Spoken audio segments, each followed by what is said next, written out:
I'm Sarah and I'm on board the Esperanza in the Southern Ocean. I had planned by now to be able to tell you all about Greenpeace's peaceful protests against the Japanese whaling fleet. But in the last few days, the situation has changed dramatically. Many of you may have heard the fact that there was a very big fire on board the Nishin Maru, which is the whaling fleet's factory vessel.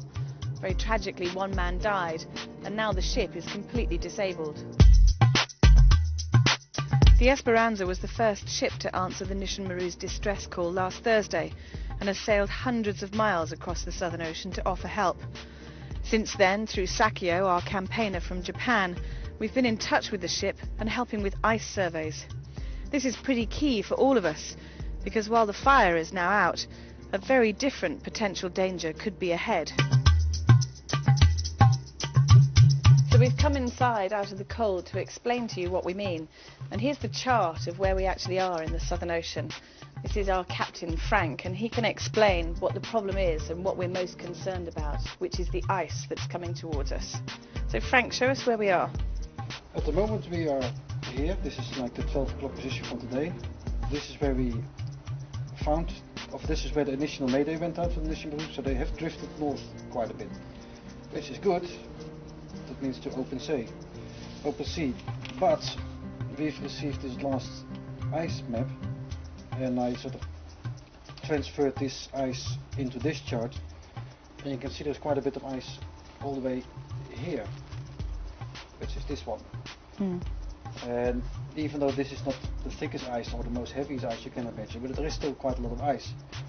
My big worry is that the winds are blowing from this direction and blows this whole lot, including the Nishin Maru, in this direction, and that it gets entangled in all this ice. And if it sort of starts hitting the continent, the ice, it just starts piling up, and then it will be very hard to tow her out. Do you have any idea of how long it might take? No, that's not really. I mean, if the wind stays like it is, it's not a problem. But the thing is, if the wind turns around, and the weather is very, very unpredictable here, so sooner or later it will start blowing out of the east.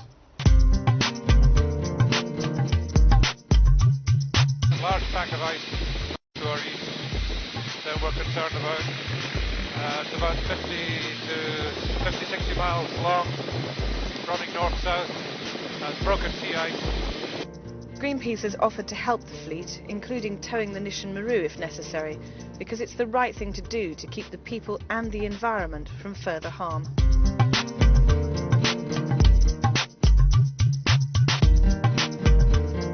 I've been working for Greenpeace in Alaska for just about a decade, and I have a decent amount of experience with oil spills in polar waters.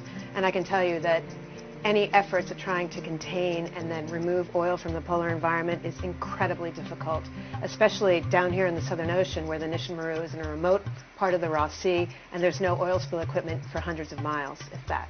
The conditions here in the Ross Sea can change at any moment. This is one of the most hostile marine environments in the world.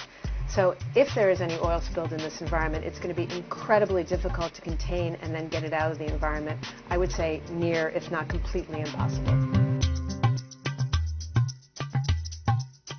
We'd like to make a direct appeal to the Japanese government to urgently take up our offer for the sake of their crew and the environment. It seems pretty clear that this whaling season is over, but that doesn't mean an end to whaling. And Greenpeace will continue to peacefully protest until we bring the commercial hunt to an end.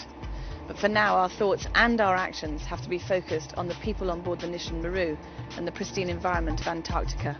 We hope you'll continue to support us.